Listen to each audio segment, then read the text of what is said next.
Hollywood has always sold glamour, but behind the red carpet, real stories tell a very different tale, careers fading, reputations crumbling, and lives permanently shaped by choices made far from the spotlight. These are the accounts of celebrated performers whose long struggles with alcohol left marks that fame could not erase. Some lost their careers, some lost their health. All of them left behind a warning worth hearing. Buckle up, this gets messy fast.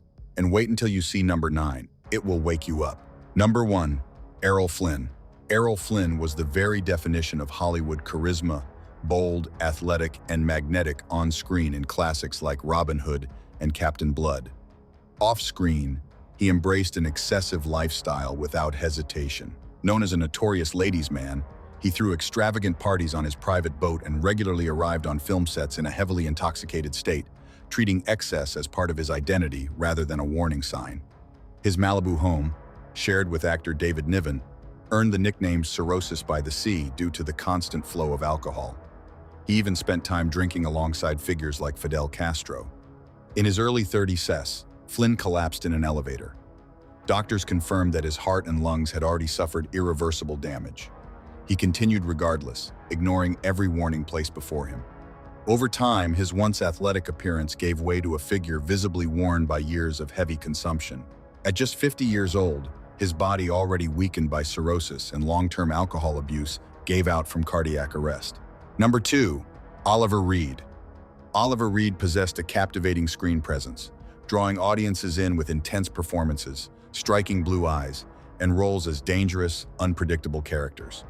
He earned recognition across more than 100 films, including The Three Musketeers, Oliver Twist, Treasure Island, and Gladiator.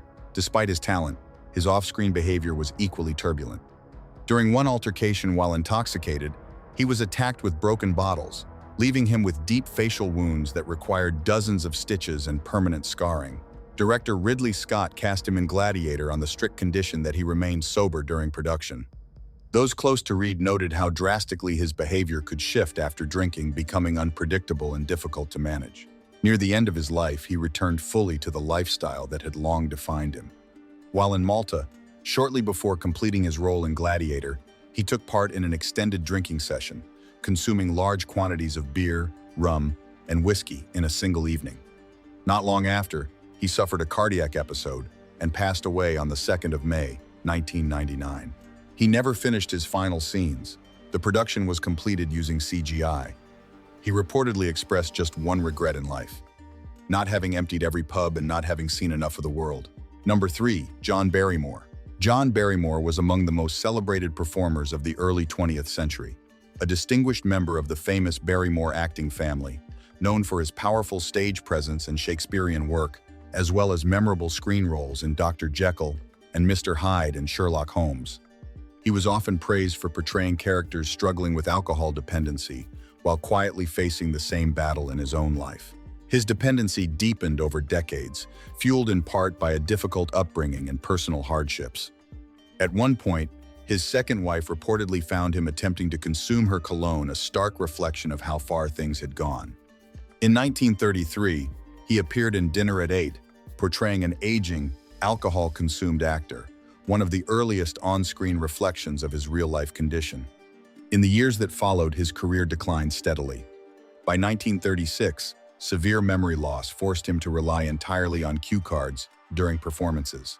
His roles increasingly mirrored his personal struggles, depicting men consumed by excess and decline. His physical condition deteriorated significantly, his hands trembled uncontrollably, and his health was severely compromised by cirrhosis, kidney disease, and pneumonia. In 1942, at the age of 60, John Barrymore passed away. After his passing, a story circulated among Hollywood circles never fully confirmed that a group of close friends, including Humphrey Bogart, John Huston, and David Niven, transported his body to Errol Flynn's home, placed him in a chair with a glass in hand, and left him facing the entrance. When Flynn returned and saw the figure, he was reportedly terrified and fled before realizing what had happened. Whether true or not, the story reflects the kind of inner circle Barrymore kept known for its excess and dark humor. Number 4. Humphrey Bogart. Humphrey Bogart has long been regarded as one of the greatest actors in American cinema, with unforgettable performances in classics like Casablanca, The Maltese Falcon, The Treasure of the Sierra Madre, and The African Queen. His screen presence was steady, confident, and unmistakably his own. But away from the camera, his life told a different story. Those close to him often noted the change that alcohol brought. As one friend put it, he was a pleasant man until late in the evening. After that, his demeanor could shift dramatically, becoming stubborn, short-tempered, and at times difficult to manage. As his career progressed, the effects of heavy consumption became harder to ignore. He would sometimes arrive on set already intoxicated or struggling through the aftermath of a long night. On one occasion during the filming of Sahara, he reportedly appeared in pajamas, refused to work, and spent his time riding a bicycle around the studio lot. There were also moments when he would not leave his dressing room until provided with a thermos filled with martinis. His behavior outside of work raised further concern. He once left a restaurant carrying its safe, only to abandon it later on a Beverly Hills street. In another incident, he faced legal trouble after confronting individuals who tried to take away a toy panda he had brought with him as a drinking companion. Over time, these episodes led to him being barred from several bars and clubs. Years of heavy consumption and smoking took a serious toll on his health. In 1956, he was diagnosed with esophageal cancer and passed away shortly afterward. Even in his final days, he was still seen with a glass of sherry in hand. Number 5. Richard Burton. Some voices don't just speak, they linger. Richard Burton had one of those voices. Deep, resonant, and unmistakable. Combined with a commanding presence and a life often intertwined with Elizabeth Taylor, he stood at the very center of Hollywood's golden spotlight. Widely regarded as a rightful heir to Laurence Olivier, his work in Who's Afraid of Virginia Woolf remains a lasting testament to his craft. Yet for all his discipline on stage and screen, there was little restraint in his personal life. Burton's relationship with alcohol began early by his own admission. As young as 12, and over the years it grew into something far more consuming than habit. At his worst, he was consuming up to 3 bottles of vodka a day, though Burton himself once described drinking just 1 bottle as a relatively restrained day. The consequences became increasingly visible during film productions. He struggled with balance and stamina, sometimes forced to perform scenes seated or reclining simply to get through them. Away from the camera, his actions could be reckless. In one well-known incident, he reportedly consumed 21 shots of tequila before jumping into the ocean after hearing of a shark nearby, an act that reflected both bravado and a troubling lack of caution. Medical warnings came early and often. By the early 1970s, doctors had confirmed that his body was under severe strain, with significantly enlarged kidneys and extensive physical damage, including crystallized deposits affecting his spine. Still, he carried on. In 1984, at the age of 58, Richard Burton passed away from a cerebral hemorrhage, a condition closely linked to years of excessive alcohol consumption. Number 6. Jan Michael Vincent. Jan Michael Vincent was a well-known Hollywood actor, recognized for his striking looks and his leading role in the popular television series Airwolf. Often compared to the Brad Pitt of the 1970s and 80s, he captivated audiences across America. His career began almost like a fairy tale discovered by a film scout while serving in the California Army National Guard. He quickly landed major roles alongside established names such as John Wayne, Burt Reynolds, Charles Bronson, and Robert Mitchum. Unlike many in Hollywood, success came quickly and easily for Vincent. At the height of his career, he earned a record-breaking salary for Airwolf, becoming the highest-paid actor on television at that time. However, that same success enabled a deeply harmful lifestyle. His heavy use of alcohol and stimulants led him down a destructive path. He accumulated multiple convictions for impaired driving and was involved in several serious road incidents, resulting in severe injuries, including a fractured spine and, later, the loss of a leg. His personal life was also troubled, marked by domestic disputes and the visible effects of long-term substance use, including premature aging. By the 2nd and 3rd seasons of Airwolf, his condition had become increasingly apparent. On-set production delays and rising costs followed, ultimately contributing to the show's cancellation. From there, his career declined rapidly, from an A-list Hollywood star to an actor struggling to find work in low-budget productions. In 1996, he was involved in a life-altering road incident that left him with a fractured neck. Jan Michael Vincent passed away in 2019 at the age of 74, from cardiac arrest, the end of a life once filled with extraordinary promise. Number 7. Veronica Lake. Veronica Lake didn't just rise to fame, she arrived almost overnight. With her signature peekaboo hairstyle and unmistakable femme fatale presence, she became one of the defining faces of 1940s Hollywood, often starring opposite Alan Ladd in a string of successful films. For a time, she had everything the industry could offer. But success can be fragile, and in Lake's case, it began to slip away quietly. By the late 1940s, her struggles with alcohol were no longer hidden. What once seemed manageable started to affect her work, her reputation, and her opportunities. Studios grew hesitant. Roles became scarce. As the 1950s unfolded, her career slowed to a near standstill, with only rare screen appearances. Although there was a brief return in the 1970s with Footsteps in the Snow, the momentum was long gone. Hollywood had already moved on. Off-screen, the situation was more troubling. Years of heavy drinking had begun to take a serious toll on her health. After returning from a stage theater tour in England, she sought medical attention for persistent abdominal pain. The diagnosis was severe liver cirrhosis. On July 7, 1973, Veronica Lake passed away at the age of 50 from acute kidney injury and acute hepatitis, both directly linked to long-term alcohol abuse. A woman once admired for her beauty and screen presence was remembered just as much for the quiet decline that followed. Number 8. Peter O'Toole. Born on August 2, 1932, Peter O'Toole was the kind of actor who didn't just perform, he commanded attention. With unforgettable roles in Lawrence of Arabia and Beckett, he secured his place among the true greats of cinema. Much of his early acclaim came from stage work rooted in Shakespeare, where his presence and voice made him stand apart. He received 8 Academy Award nominations for Best Actor, an achievement few in history have matched, yet the award itself always remained just out of reach. Behind the prestige and applause was a life far less controlled. O'Toole developed a habit of heavy consumption early on, and by the 1960s and 70s, it had become a defining part of his life. What began as indulgence slowly turned into dependence. There were hospital visits, warnings, and attempts at rehabilitation.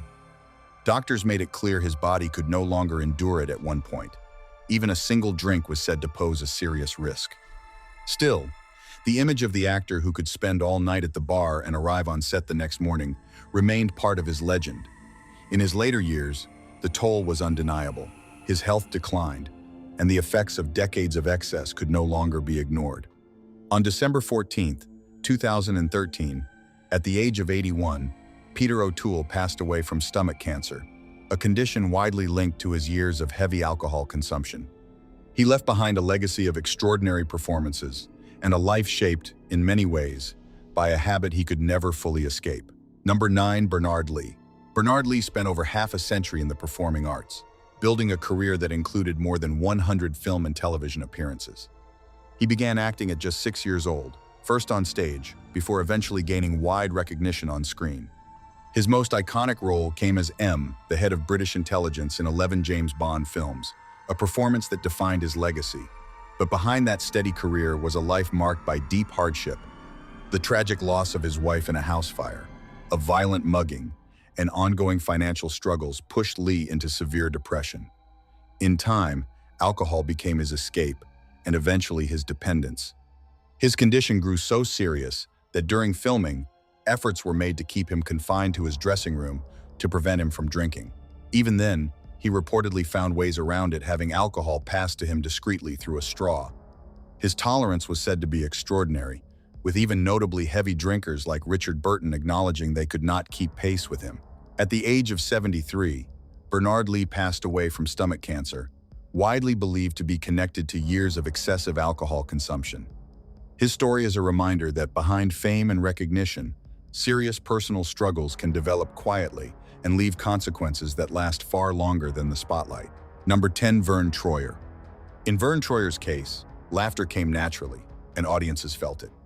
Born in Michigan in 1969, Troyer built a career the hard way. Beginning as a stunt performer in films like Baby's Day Out and Men in Black, before finding lasting recognition as Mini-Me in the Austin Powers franchise. Despite his stature, he carried a presence that filled the screen, and for a time, Hollywood truly took notice. But success often comes with pressures that aren't easy to see. Off camera, Troyer struggled with alcohol for many years, and over time it began to take a toll not just on his health, but on his judgment. His appearance on The Surreal Life revealed more than entertainment in one widely discussed moment. He was seen in a deeply intoxicated state, behaving in ways that concerned many who had admired him. It was no longer just about humor. In early 2018, he sought help and entered rehabilitation, showing a genuine willingness to confront what had been weighing on him for so long. On April 21st, 2018, at the age of 49, Verne Troyer passed away. The official cause, as determined by the Los Angeles County coroner, was alcohol intoxication, formally classified as intentional. He was a man who brought laughter to many, yet faced a private struggle that proved far more difficult to overcome. Number 11, W.C. Fields. W.C. Fields was one of the most recognizable comic performers of the 1930s and 40s, celebrated for his sharp wit, distinctive voice, and memorable roles in films like My Little Chickadee and The Bank Dick. He made audiences laugh effortlessly, building a reputation as one of Hollywood's most uniquely gifted entertainers. But Fields was equally famous off-screen for his extraordinary and near-constant consumption of alcohol, something he never attempted to hide and often joked about openly. He reportedly kept alcohol hidden across film sets, in coat pockets, and within reach at virtually all times. At his peak, he was estimated to be consuming more than 2 quarts of alcohol per day. His health deteriorated significantly over the years, and he developed severe cirrhosis as a result. His physical condition made working increasingly difficult in his final years, and his output slowed considerably. On December 25, 1946, W.C. Fields passed away at the age of 66 from complications directly linked to his long-term alcohol use. He left behind an undeniable comic legacy and a lifestyle that became as legendary as his performances. Number 12, Jack Kerouac. Jack Kerouac was not a Hollywood figure, but his influence on American culture placed him firmly in the spotlight of the mid-20th century. As the author of On the Road, he became the defining voice of the Beat generation, celebrated for his spontaneous prose, restless energy, and rejection of convention. His writing captured the imagination of an entire generation and continues to resonate decades later. But the same restless spirit that fueled his creativity also drove him toward a lifestyle of extreme excess. Kerouac's relationship with alcohol intensified significantly after the success of On the Road in 1957. Fame brought pressure, public scrutiny, and expectations he struggled to meet. He increasingly withdrew from public life, spending long stretches drinking heavily and in isolation. His productivity declined sharply, and his later works received far less critical attention than his earlier output. Those who knew him in his final years described a man who had become almost unrecognizable from the energetic, curious writer who had captured so much attention. On October 21st, 1969, Jack Kerouac passed away at the age of 47 from an abdominal hemorrhage caused by cirrhosis, a direct consequence of decades of heavy alcohol consumption. His story stands as a reminder that creative genius and personal destruction can exist side by side, often feeding one another in ways that are difficult to untangle. Number 13, Diana Barrymore. Diana Barrymore carried one of the most recognized names in American performing arts, daughter of the legendary John Barrymore, and with it came enormous expectations. She made her Broadway debut to considerable attention and appeared in several Hollywood productions in the early 1940s, including Between Us, Girls, and Nightmare. Critics initially saw potential, and her family name opened doors that most young performers could only dream of. But the weight of that legacy, combined with a deeply troubled personal life, proved overwhelming. Diana struggled with alcohol from an early age, and her dependency grew rapidly alongside a series of difficult marriages and personal setbacks. Her behavior on set became erratic and unpredictable, and studios quickly grew reluctant to cast her. By her mid-20s, her film career had effectively ended. She made occasional attempts at stage work and television, but her condition made sustained employment nearly impossible. In 1957, she published a candid autobiography titled Too Much, Too Soon, in which she reflected honestly on her dependency, her family, and the choices that had shaped her life. It was one of the more open accounts of alcohol dependency published by a public figure at that time. On January 25, 1960, Diana Barrymore passed away at the age of 38. Her passing marked the end of a life that had begun with every advantage and gradually slipped beyond her control, a pattern that, within her family, had already become painfully familiar. Number 14. Montgomery Clift. Montgomery Clift was regarded by many as one of the most naturally gifted actors of his generation. His performances in A Place in the Sun, From Here to Eternity, and The Misfits earned him 4 Academy Award nominations and the deep respect of peers and critics alike. Marlon Brando, James Dean, and Clift were often grouped together as the defining faces of a new kind of American acting, internal, raw, and deeply felt. But behind the talent was a man under enormous personal pressure.